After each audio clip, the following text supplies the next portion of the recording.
अस्सलाम वालेकुम। मेरा नाम सैयद ओन अब्बास है।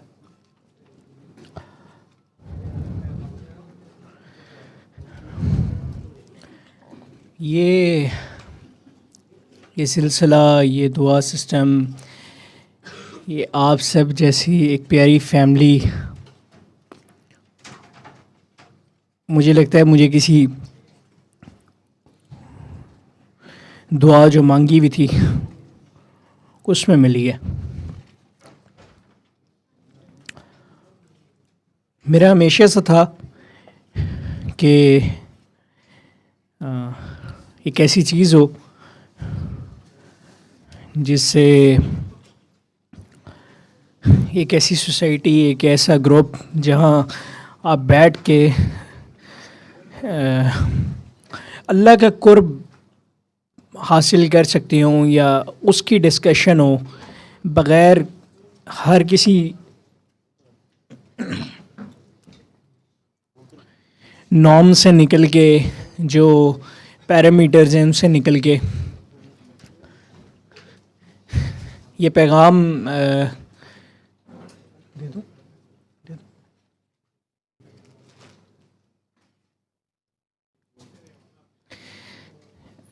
बस वो कह रहे थे कि एक्सपीरियंस शेयर कर दें। तो ये पैगाम मैंने पहले भी बताया है, मेरे वालिद साहब ने मुझे एक वीडियो के ज़रिए भेजा क्योंकि वो भी कहीं बैठ हैं, तो ये सिलसिला तो चल ही रहा था। और वो वीडियो उन्होंने मुझे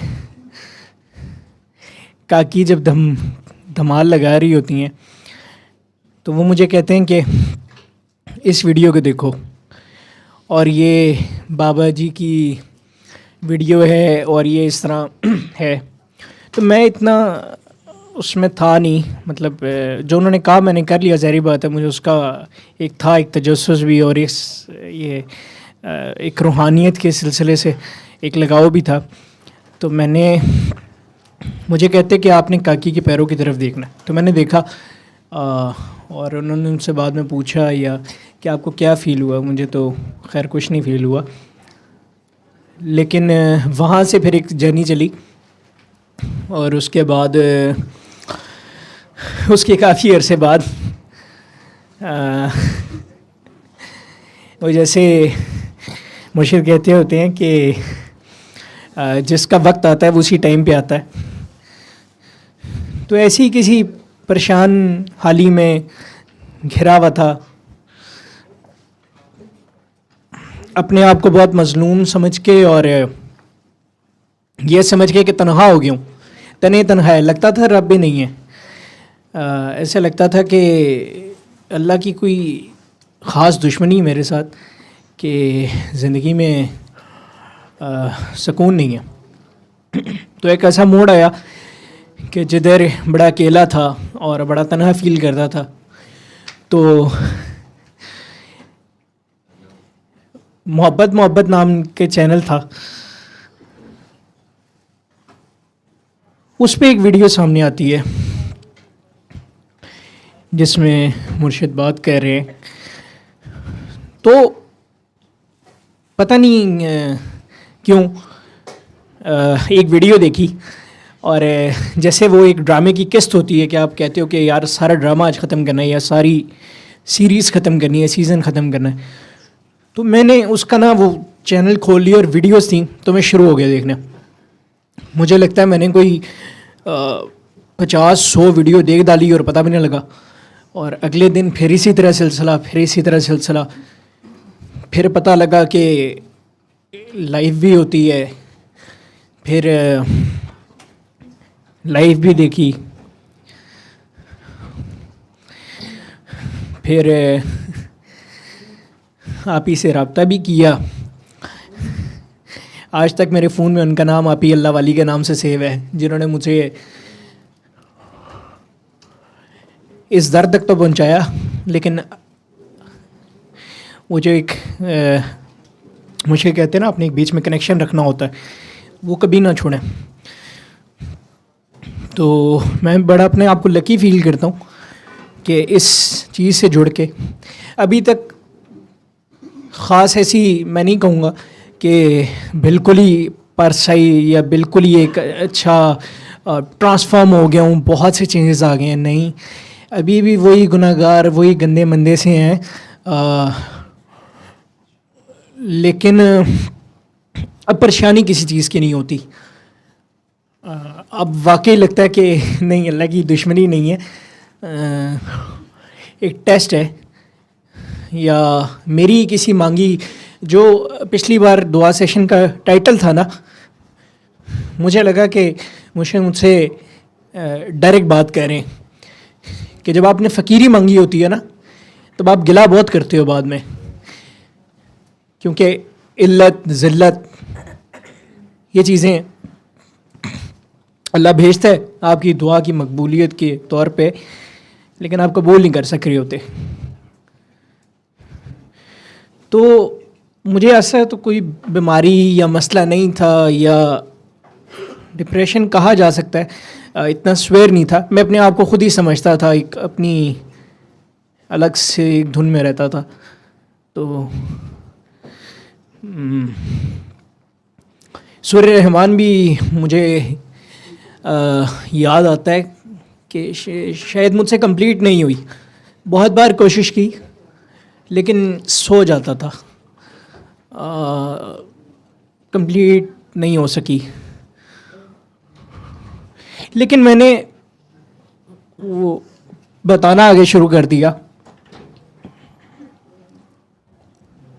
क्योंकि मुझे उसमें सुकून मिलता था। और सारी ज़िंदगी ये जो मलामत है, ये जो पेमेंट की बात करते हैं ना मुर्शिद, तो मुझे लगता था कि उसी चीज़ को आप फील कर रहे होते हो ना, इमोशनली सेंसिटिव बहुत ज़्यादा होते हो। तो अब पैगाम के जवाब में या वैसे अगर मलामत मिलती भी है या पेमेंट मिल जाती है, ख़ास तौर पे तो अपने घर वाली आपको नीचे खींच लेते हैं, बल्कि वो आपके वो जो गुब्बारे में हवा भर रही होती है ना, वो उसको निकाल भी देते हैं। तो बस यही कहूँगा कि एक बहुत अजीम पैगाम आप तक किसी बुज़ुर्ग की बदौलत पहुंचा है, और उनकी ये ख्वाहिश थी, वो कहते थे मुर्शिद को कि काका बाबा, मैं चाहता हूँ कि रेडी वाला रिक्शे वाले को, रिक्शे वाला दुकानदार को, ऊपर से लेके नीचे तक तमाम तबके इस पैगाम शिफा को आम कर दें, इसकी बात हो।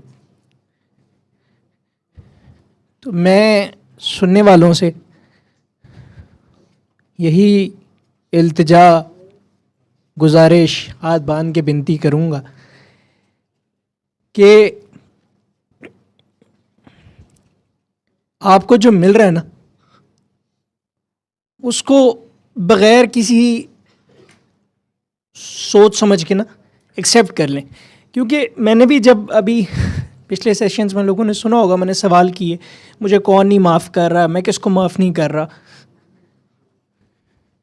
जब तक आप इस जंजाल में पड़ते रहते हैं ना, आपके सवाल ख़त्म नहीं होते। मैंने बीच में आज अभी भी मैं उस पर रिग्रेट करता हूँ कि मैंने इधर एक सवाल किया कि हमें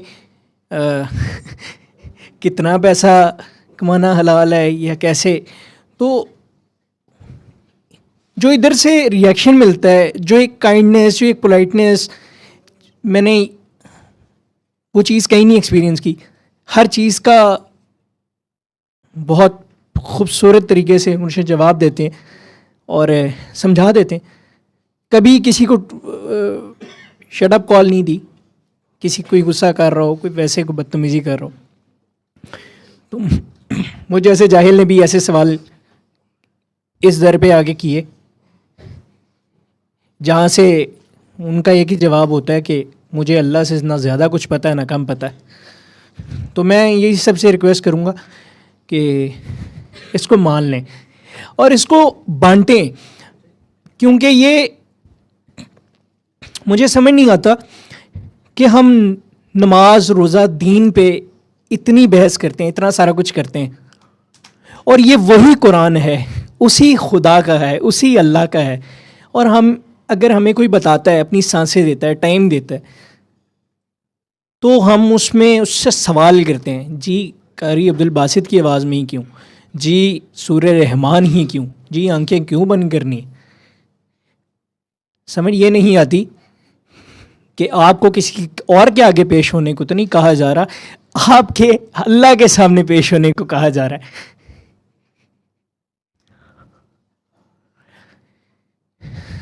बस इसको एक्सेप्ट कर लें और इसको बताना शुरू करें, बिला झिझक बताना शुरू करें और आम कर दें। आप यकीन माने ज़िंदगी में टेंशन्स रहेंगी, मसले, अगर स्ट्रेट लाइन हो जाती है तो डेथ हो जाती है, ऊपर नीचे चढ़ाव रहेगा, लेकिन इत्मीनान हो जाएगा कि अल्लाह है। और जो जालिम या ताकतें आपको लगती हैं कि आपको सबड्यू कर रही हैं, उनका खौफ ख़त्म हो जाएगा। फिर किसी की तरफ से कोई टेंशन नहीं रहेगी, कोई डिपेंडेंसी नहीं रहेगी कि अगर मैं इससे ये बात कर दूं तो मेरा सिलसिला ना ख़त्म हो जाए, मुझे रिहाइश, खाना पीना, घर वाले ख़ास तौर पे, मेरे केस में तो यही है। मेरे अब दिल में घर से इतनी बार दरबदर हो के अब दिल में ये नहीं आता कि आप कहाँ जाएंगे। अच्छा मुर्शिद, मैं आपको एक मज़े की बात बताऊँ, मैंने पिछले दिनों ना अपने बाबा से सवाल किया कि बाबा, हम वही गुनाहगार जो आपकी नज़र में हैं, वही पागल, वही बदतमीज़ जिनको आप लोग ओन नहीं करते, या आप फॉर एग्जांपल अगर ओन नहीं करते, तो मुझे एक अल्लाह वाला ओन क्यों कर रहा है। तो आगे से जवाब उनका है कि कोई किसी को ओन नहीं करता, और हालांकि वो ख़ुद कहीं किसी की बैत में है। फिर पिछली बार मैं जब गया, इधर आया था सेशन में, तो जब वापस गया तो मुझे कहते कि सारी रात उधर गुजार के आए हो, किया क्या है। मैंने कहा मेरे एक सुकून का पॉइंट है, एक रिचार्जिंग पॉइंट है, जहाँ मैंने जाना होता है इन सारी दुनिया से निकल के। तो उनके लिए मुझे ये फ़ील हुआ कि वो जेलसी फैक्टर आया। हालांकि मुझे यहाँ सुकून मिलता है, मुझे पेरेंट्स का, माँ बाप दोनों ही मुर्शिद में नज़र आते हैं। एक उस्ताद नज़र आता है, एक प्यार करने वाला नज़र आता है, एक वाकई माँ नज़र आती है जिसके अंदर ममता है। वो जो उनसे जिस लहजे में भी बात करे, किसी तरीके की भी बात करे, किसी पहलू से भी बात करे, वो हंसते मुस्कुराते ही उसको जवाब देते हैं। तो नहीं, वो आप जेलसी का नहीं फैक्टर होता, बहुत ऊपर से देख के वो आपसे बात कर रहे हैं और ठीक बात कर रहे हैं।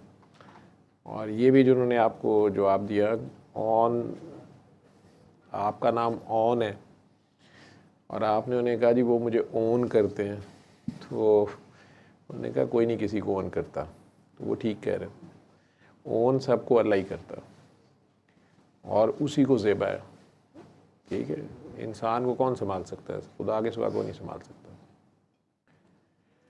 इंसान का दर्जा इतना ऊपर है, फरिश्तों जिन्नों से ऊपर है, तो उसे कोई क्या ऑन करेगा।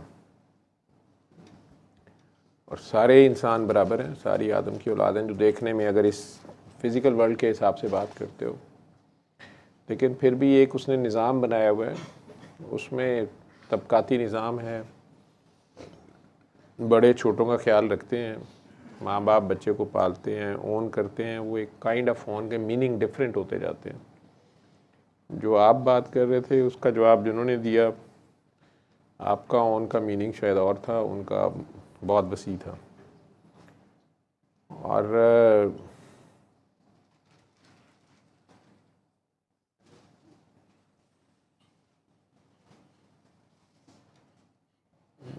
उन्होंने जेलस किया उन्हें, आप खुद ही कह रहे हो, उन्होंने आपको कोई वीडियो भेजी थी मेरी पहली बार। अलबत्ता वो जो उन्होंने आपको सवाल किया, वो असल में उन्होंने आपके अंदर सवाल पैदा किया कि तुम सारी रात गुजार के आए हो, क्या लेके आए हो, क्या करके आए हो, क्या कर रहे हो, क्या हासिल किया।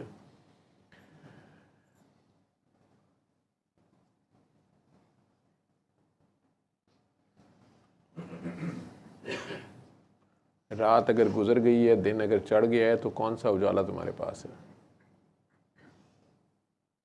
जलते हुए सूरज को समंदर से निकाल, साहिल का उजाला इसे रोशन न करेगा, तो ये कह रहे। ठीक है।